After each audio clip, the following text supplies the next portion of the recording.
और भी बताएं कि अमीर जमात इस्लामी कराची मनम जफर इस वक्त जो है वो मीडिया से गुफ्तगू कर रहे हैं। और 9 पैकेजेस उनका तो अभी पता ही नहीं है, जिसके अंदर बायोगैस का प्लांट लगना है कैटल कॉलोनी में, जिसके ज़रिए ये बसें चलेंगी।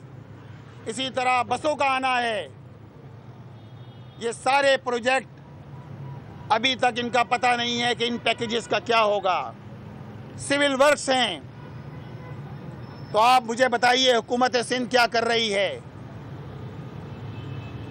हमें बताइए कि वज़ीर आला क्या कर रहे हैं, शर्जील मेमन साहब क्या कर रहे हैं। आपने मास ट्रांजिट के नाम पर कराची के लोगों को धोखा देने के अलावा आप कुछ नहीं कर रहे।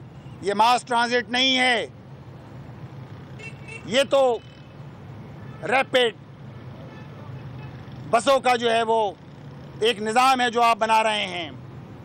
मास ट्रांजिट तो वो होता है orange line train, light train.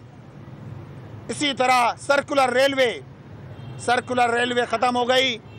Supreme court ने फैसला किया कि जो सर्कुलर रेलवे एग्जिस्टिंग है उस सर्कुलर रेलवे को चलाया जाए।